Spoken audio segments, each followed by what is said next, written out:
I gotta say, for the first time in a while, I'm happy with a Battlefield 6 update, although it again exposes just how lazy the development of this game has become. As Season 2's final edition, Hunter and Prey, brings back operations, adds plenty of fixes, and breathes some much-needed life back into the game in a way we haven't seen in quite some time. However, while Operations is a welcome return and many aspects of quality of life have been improved, it still feels very uncommitted. Like DICE is still half-heartedly guessing at what players want and are unwilling to commit to any meaningful changes even when they stumble their way into a win simply out of pure laziness at this point. Operations is clearly a good direction to take the game's live service. It makes the game feel bigger, richer, and regains a lot of fan praise. However, I don't think DICE cares nor will react fast enough for it to even matter. While Operation Augur is a big step for this game, it still lacks the amount of content, aura, or love we saw with games like Battlefield 1. Instead, trading beautifully voice-acted narratives across several operations for silent aerial footage across only 2 maps. It trades behemoth reinforcements for endless waves of vehicle spam, and it uses the legendary game mode, a pillar of prior games, as nothing more than a limited-time filler to sell cosmetic bundles. So DICE, listen and listen close. If done well and bundled with new content, Operations can be a saving grace of this game. Take what many fans feel is a soulless military shooter and change it into a real Battlefield. But before we get into it, if you like in-depth reviews and discussions about all things Battlefield, drop a like and hit subscribe, and let's talk about Season 2, Hunter and Prey.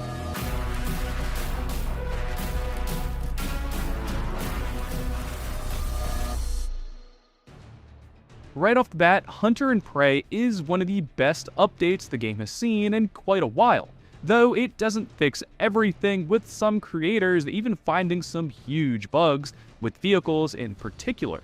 But from my experience, it seemingly helped gunplay a lot, with fixes coming to tracer visibility, defib cooldowns, player model alignments, grenade animations, and more. I personally feel like I'm able to duck out of a losing fight much easier now because I can sense when I'm losing it. Across all the animation changes and network fixes, I feel like I have a slightly better understanding of my enemy during an exchange. Even if it's only by a few milliseconds, I can feel myself ducking out of a firefight or pulling back around cover with a lot more success. That being said, it seems like damage values on vehicles in particular are busted, with RPG seeing another nerf and broken sights. But across the board, there's been a lot of fixes, with a new round of broken UI as DICE fixes one thing and then breaks another. Audio doesn't seem much different, still as messy and inconsistent as usual, but in general, I'd say the gunplay is a little smoother and easier to read. Moving on to content, and outside of Operations, it's much of the same. Kicking things off, the new bonus path is fine.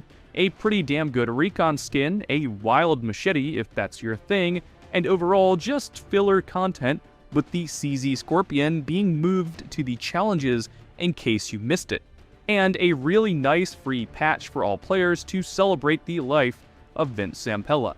Outside of earnable rewards, the devs have once again shoved in a ton of new cosmetic bundles, all of which look solid, but I'm begging the devs to add more ways to earn in-game boings. Limited time bonus paths, late game promotions, weekly challenges, or something like I spoke about in this video here would add so much more incentive for players to return.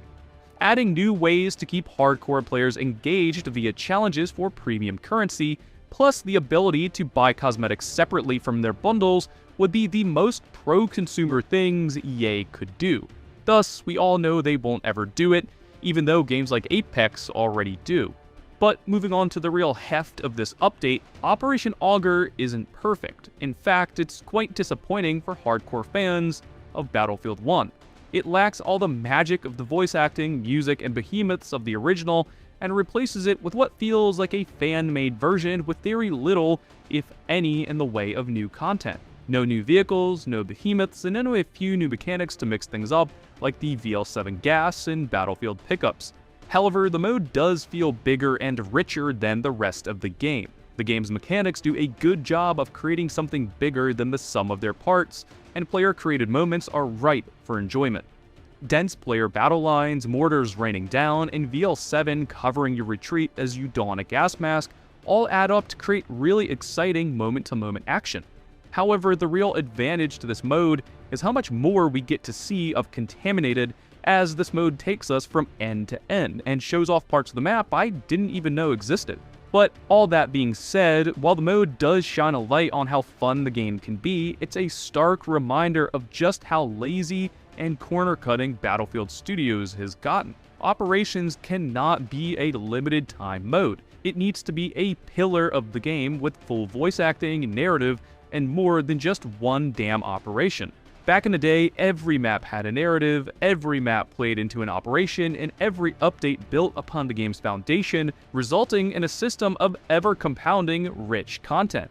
Today, DICE uses limited-time modes as an excuse to never commit to creating big, game-changing systems or content plans that demand a level of competency and commitment. The current memo is to use clickbait limited-time content, make a cool trailer, then under-deliver as much as possible before the player count hits 0, which is getting closer day by day. This update is a big step forward for Battlefield 6 as it shows a world of potential with the Operations game mode, but more than anything, it reminds fans just how far the franchise has fallen. 4 years in development, $500 million in cost, and months out in the wild after delaying Season 2, and the team can barely scrape together a single operation while cutting all the corners that made the original so special. DICE can do it. They can make operations work.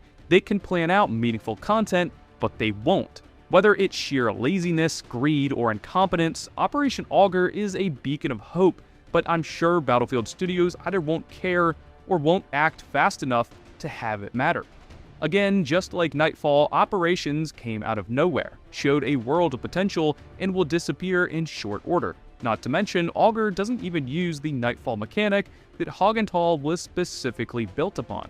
Every piece of content seems slapped together in a vacuum with as many cut corners as possible, then rolled back in a few weeks, thus creating zero incentive to double down and create rich, persistent experiences that add to the value of the game.